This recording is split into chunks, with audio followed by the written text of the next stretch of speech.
Organizácia Octagon MMA v tomto roku chystá dva veľké štadionové turnaje. Ten prvý, Octagon 58, sa uskutoční už o chvíľu. V tomto videu sa bližšie pozrieme na program turnaja a na záver nájdete aj viacero tipov na výsledok.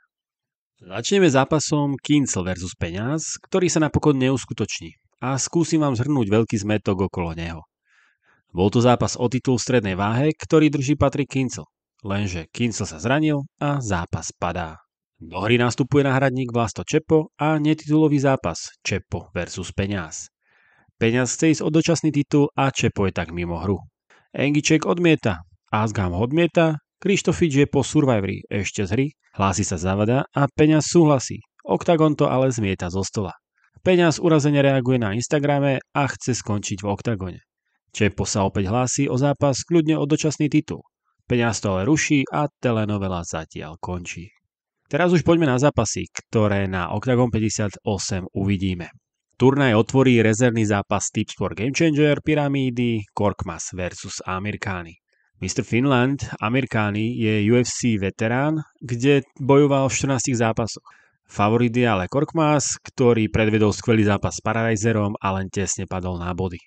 Nasleduje zápas Ilbaj vs Trpišanský, ktorý sľubuje postojarský zápas, u ktorého sa očakáva predčasné ukončenie.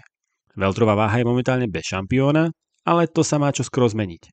Na jedene sa uskutoční mini pyramída o titul a prvého finalistu určí zápas Apollo vs Gogoladze.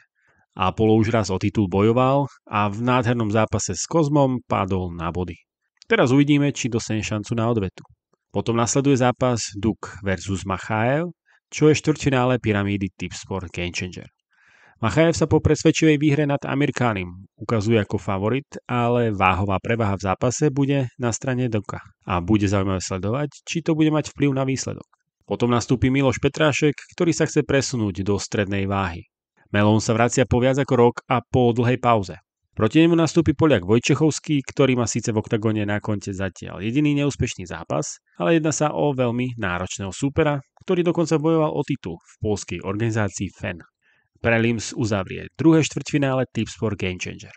Bývalý šampión Octagonu v ľahkej váhe Mateusz Lekierský sa pokúsi udržať svoju neporaziteľnosť v organizácii proti Akonovi Vonlisovi. Predchádzajúce kolo pyramídy zvládli obaja vyhrať už v prvom kole. Vonlis potreboval dokonca len 48 sekúnd na výhru. Obaja víťazi zo štvrťfinálových duelov si na súpera do semifinále budú musieť počkať, keďže sa nachádzajú v rozdielnych poloviciach pavúka a zostávajúce dve štvrťfinále sa uskutočnia až na Octagone 59 v Bratislave. Hlavnú kartu otvorí zápas Shamrock vs Jaroslav Pokorný. Zápas, ktorý je vyhrotený už dlhú dobu a mal sa uskutočniť už na Octagone 48 v Manchestri na prvom anglickom turnaji z pohľadu organizácie. Asi netreba pripomínať, prečo sa duel neuskutočnil, keď na vážení Shamrock zranil Jaroslava Pokorného. Aj keď by si domáci fanúšikovia rozhodne priali vidieť padnúť nenávideného Shamrocka, tak treba pripomenúť, že írsky bojovník je najväčší favorit na výhru z celého turnaja. Ďalej nastúpia stredné váhy David Zavada a Marek Mazuch. Najmä prítomnosť Mareka Mazucha sľubuje atraktívny súboj, keďže slovenský bojovník ide niekedy až príliš bezhlavo do výmen, ale zatiaľ sa mu to v celku vypláca. Zavada je skúsenejší bojovník a bude zaujímavé sledovať, či sa nechá strhnúť do prestrelky, alebo na to pôjde viac takticky. Potom nastúpi druhá dvojica v mini pyramíde o titul welterovej váhy. David Kozma si dal od posledného zápasu dlhšiu pauzu, aby sa dokázal čo najlepšie pripraviť na šancu opätovne získať titul. Titul, ktorý držal v Octagone nepretržite 4 roky. V Edene ho čaká rumunský Drákula Ion Surdu. Surdu má výborné nástupy do zápasov a obvykle ukončuje súperov už v prvom kole.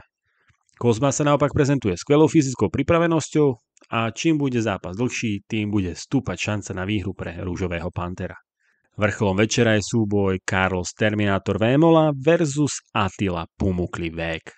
Odveta storočia je tentokrát zároveň titulovým súbojom v poloťažkej váhe a tak je na rozdiel od prvého zápasu vypísaný na 5x5 minút.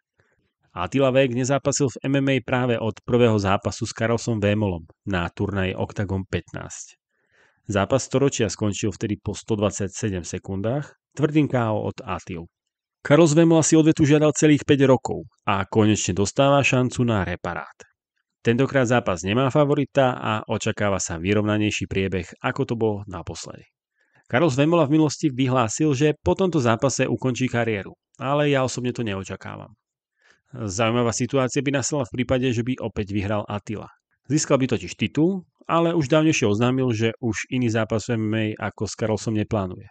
Pravdepodobne by tak došlo k uvoľneniu titulu v poloťažkej váhe. Na záver som si pre vás pripravil moje tipy. Legersky versus Vonlis, výhra Legerského za kurz 1,61. Vonlis zatiaľ pôsobí dominantne, ale nemal proti sebe kvalitu, s akou si poradil Legersky. Jeho najtežší super bol zatiaľ Siráš v poslednom zápase a tamto podľa mňa Siráš nezvládol v hlave. Za pôvodne vypísaných 1,40 by som do toho nešiel, ale kurz krásne narastol a tak za mňa vznikla dobrá príležitosť. Rok versus Pokorný, menej ako 1,5 kola v zápase za kurz 1,74. Rok má výškovú aj váhovú prevahu a v postoji bude dominovať. Pokorný má šancu, ak to bude zväzovať a zameria sa na wrestling, ale neverím, že k tomu vôbec dostane príležitosť. Kozma versus Surdu, výhra Kozmu za 1,81. Surdu je hlavne postojár a tam síce môže mať miernu prevahu nad Kozmom, ale ten už viackrát ukázal, že takýchto superov jednoducho porazí sériou takedownov. Asi to nebude predčasným ukončením, ale pre Kozmu už klasicky na body. Na ktorý zápas na Oktagone 58 sa najviac tešíte? Napíšte mi to do komentáru. Ak sa vám video páčilo, budem rád za like a odber a verím, že sa vidíme opäť pri ďalšom videu. Ďakujem za sledovanie.